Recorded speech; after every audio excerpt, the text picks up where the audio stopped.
If you've got a tank with just a few rocks, lots of open space, and clear swimming lines, what you've actually done is create a perfect environment for dominant fish to patrol. There's nowhere to hide, nowhere to even escape. Now compare that to your tank that's packed with a lot of structure. Rocks stacked in layers, caves at the bottom, different levels and different zones. Now fish can disappear and move around without being constantly seen, and suddenly the whole dynamic changes.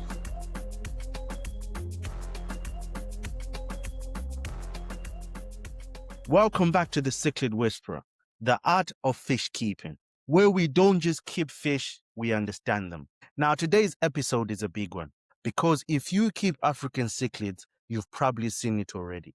The chasing, the flaring, the constant tension in your tank. And at some point, you've probably thought, why are my fish so aggressive? Or even worse, am I doing something wrong?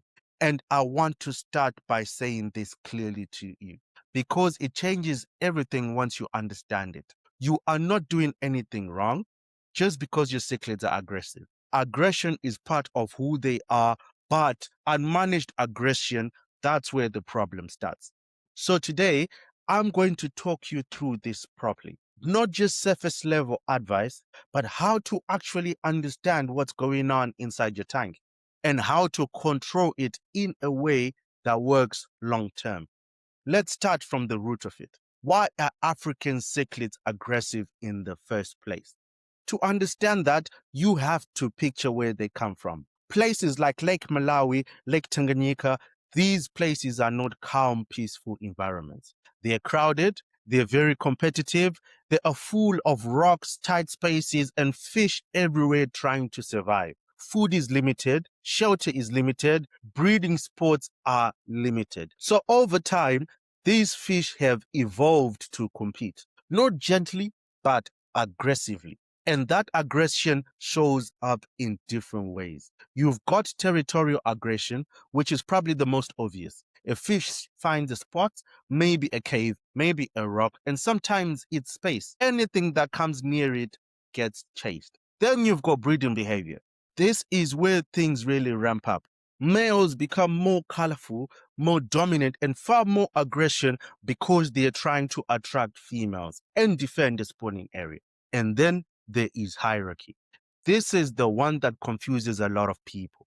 When you first introduce cichlids, there's usually a lot of chasing. It can look chaotic, but what's actually happening is they're figuring out who's dominant, who's not, and where everyone else fits. Once that hierarchy settles, everything calms down. Not peaceful, but controlled. And that's the key word for this episode, control. Now, here's where things get quite interesting.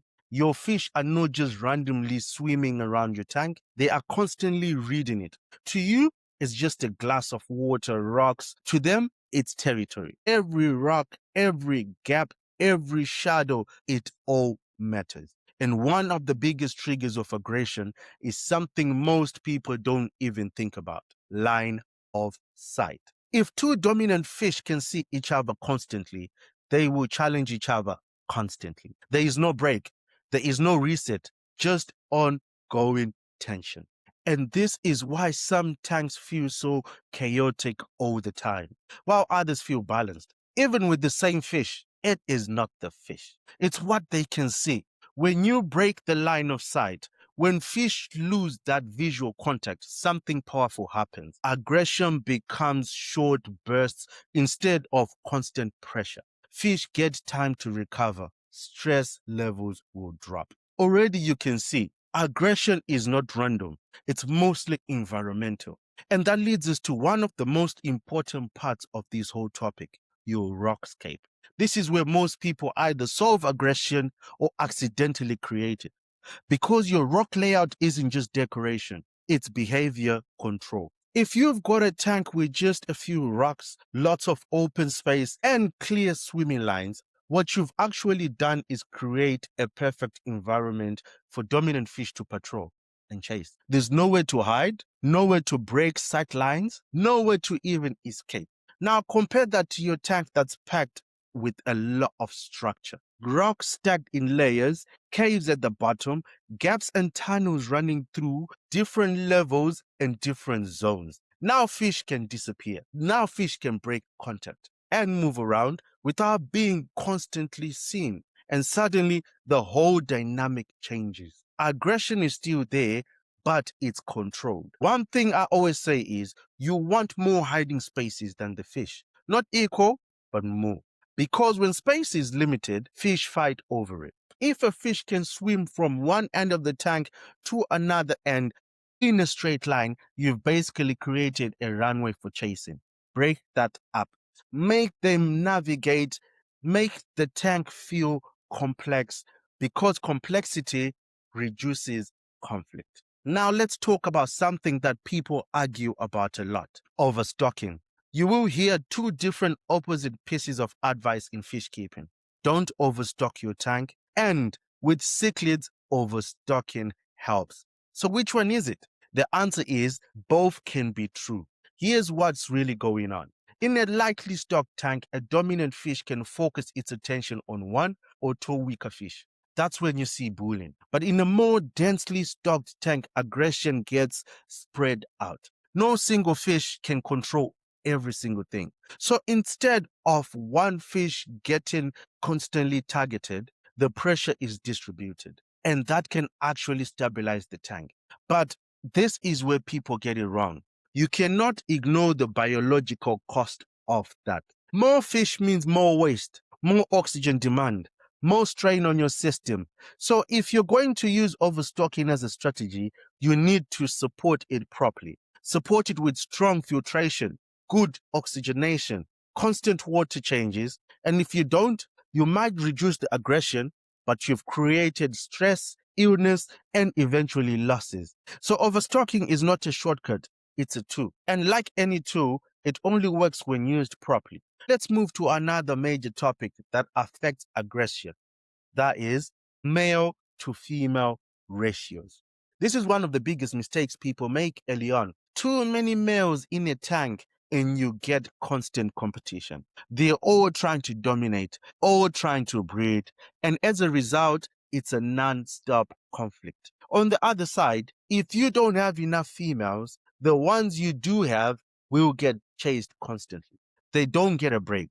They get stressed. They'll get worn out and sometimes even injured. So what you want is balance. For most mbunas, you're looking at one male to around 3 or 5 females. For peacocks and harps, maybe 1 to 4 or even 6 females. What this does is it spreads the attention. The male isn't focused on one fish.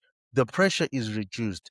The tank becomes more stable. And if you're ever dealing with high aggression, one of the simplest adjustments you can make is reducing the number of males. It's often the most effective than anything else. But having said that too, the males are the most colored ones, especially when you look at peacocks. In terms of mbunas, both genders can literally have color.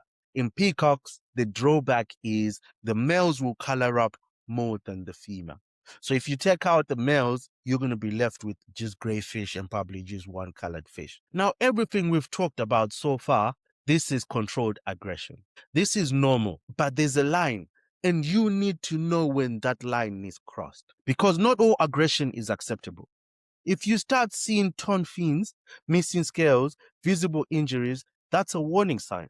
If a fish is constantly hiding, refusing to eat, staying in corners, that's stress. If one fish is being targeted over and over again without relief, that's not hierarchy anymore. That's bullying, and that needs your intervention. At that point, you've got a few options. You can remove the aggressor, or you can remove the victim. Or sometimes one of the most effective things you can do is completely rearrange your scape. Because when you change the layout, you reset the territories. Fish lose their established zones and the hierarchy has to be rebuilt.